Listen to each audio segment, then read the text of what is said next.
Assalamualaikum warahmatullahi wabarakatuh. Salam sejahtera untuk kita semua. Perkenalkan, nama saya Celia Cindy Irwanti dari Prodi Ilmu Kesehatan Masyarakat di IIK Strada Indonesia. Di video kali ini saya akan menjelaskan materi kesehatan ibu dan anak, yaitu tentang gizi buruk. Gangguan gizi buruk menggambarkan suatu keadaan patologis yang terjadi akibat ketidakseimbangan antara zat gizi yang masuk ke dalam tubuh dan juga kebutuhan tubuh akan zat gizi dalam jangka waktu yang relatif lama.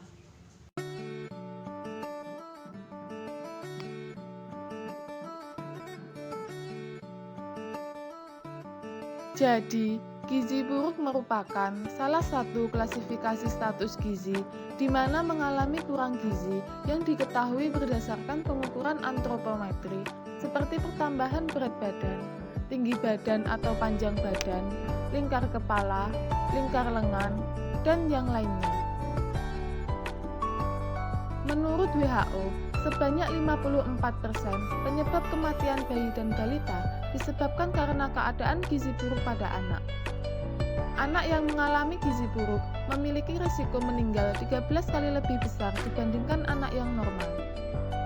Nah, berdasarkan data Riskesdas tahun 2013, prevalensi balita gizi buruk dan kurang di Indonesia mencapai 19,6%. Angka ini meningkat dibandingkan data Riskesdas tahun 2010 sebesar 17,9%.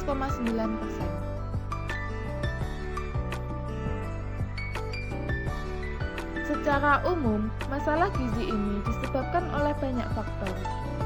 Masalah gizi dapat disebabkan dari penyebab langsung dan penyebab tidak langsung. Penyebab langsung status gizi pada anak disebabkan karena asupan gizi dan infeksi penyakit. Sedangkan penyebab tidak langsung status gizi pada anak disebabkan karena ketahanan pangan keluarga yang kurang memadai, perilaku pengasuh anak yang kurang maksimal, serta pelayanan kesehatan dan lingkungan yang masih kurang optimal. Nah, dari ketiga faktor tersebut, sangat berkaitan dengan tingkat pendidikan, pengetahuan, dan keterampilan keluarga.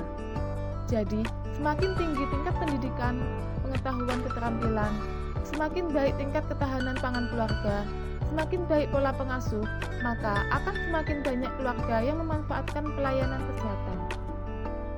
Nah, kurangnya pemberdayaan keluarga dan kurangnya pemanfaatan sumber daya masyarakat sangat berkaitan dengan berbagai faktor langsung maupun tidak langsung, dapat diprediksi sebagai pokok masalah di masyarakat.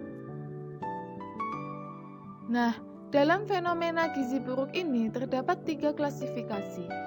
Yang pertama yaitu kwashiorkor atau kurang protein. Yang kedua marasmus atau kurang karbohidrat. Dan yang terakhir yaitu campuran antara kwashiorkor dan marasmus. Selanjutnya, untuk gejala klinis anak gizi buruk dengan kwashiorkor, secara umum ditandai dengan rambutnya tipis, berwarna merah. Kemudian terdapat edema yaitu pada kedua punggung kaki, bahkan bisa sampai seluruh tubuh. Rambutnya seperti rambut jagung, mudah dicabut tanpa rasa sakit, serta rontok. Terdapat kelainan pada kulit atau dermatosis. Wajahnya membulat dan sembab, pandangan matanya sayu, terdapat pembesaran pada hati, sering disertai penyakit infeksi akut seperti diare, ispa, dan yang lainnya, serta ototnya mengecil atau hipotrofi. Untuk gejala klinis anak gizi buruk dengan marasmus, secara umum ditandai dengan wajah anak tersebut nampak seperti orang tua. Kemudian, anak tersebut cenderung rewel, bahkan sering disertai penyakit infeksi seperti diare hingga TBC. Selain itu, fisik anak tersebut tampak sangat kurus, bahkan tulangnya terbungkus oleh kulit. Iganya terlihat ngambang, kulitnya keriput, serta perutnya terlihat sangat cekung. Nah, kemudian untuk gejala klinis anak gizi buruk dengan marasmik kwashiorkor ini merupakan campuran dari beberapa gejala klinis marasmus, yaitu sangat kurus dengan perhitungan berat badan per tinggi badan kurang dari 3 SD, serta kwashiorkor yang disertai dengan edema yang tidak mencolok, yaitu pada kedua punggung kaki. Nah, kemudian untuk mencegah dan mengantisipasi terjadinya gizi buruk, maka yang harus dilakukan adalah memaksimalkan pemberian ASI eksklusif sejak usia 0 bulan hingga 2 tahun. Kemudian, orang tua, khususnya ibu, harus terampil menyesuaikan menu MPASI bagi anak yang sudah tidak bergantung pada ASI. Selanjutnya, mencari tahu penyebab dan gejala awal gizi buruk. Kemudian, meningkatkan pemahaman tentang asupan nutrisi dari makanan dan minuman yang dikonsumsi oleh anak. Dan yang tidak kalah pentingnya yaitu harus rutin periksa kesehatan di posyandu atau puskesmas, terutama untuk mengukur tinggi badan dan berat badan pada anak. Yang terakhir, jika memungkinkan, sediakan pula makanan tambahan dan suplemen gizi agar tumbuh kembang anak naik secara optimal.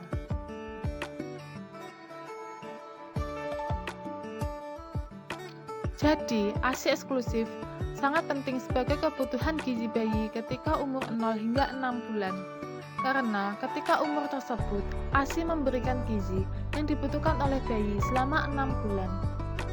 Menurut WHO, ASI eksklusif merupakan pemberian ASI saja tanpa tambahan cairan lain, baik susu formula, air putih, air jeruk, ataupun makanan tambahan lainnya. Nah, ketika bayi usia 6 hingga 12 bulan, ada beberapa jenis makanan tambahan yang dapat dikonsumsi oleh bayi. Ketika usia 6 bulan, jenis makanan yang dapat dikonsumsi adalah bubur nasi dan bubur ayam. Ketika usia 7 hingga 9 bulan, jenis makanan yang dapat dikonsumsi adalah nasi tim dicampur dengan sayur-sayuran dan lauk.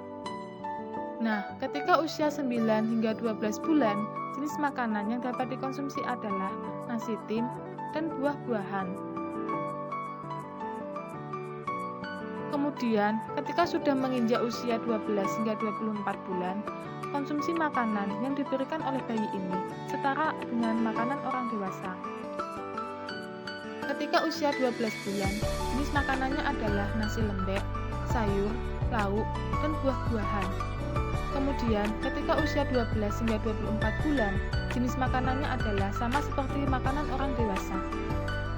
Nah, ketika sudah usia 24 bulan lebih, jenis makanannya ini seperti makanan orang dewasa, kemudian ditambah dengan makanan selingan. Nah, asupan makanan sehari-hari untuk anak harus mengandung 10 hingga 15% protein. Kemudian 20 hingga 35% lemak, dan sisanya adalah karbohidrat. Setiap kilogram berat badan anak memerlukan asupan energi sebanyak 100 kilokalori.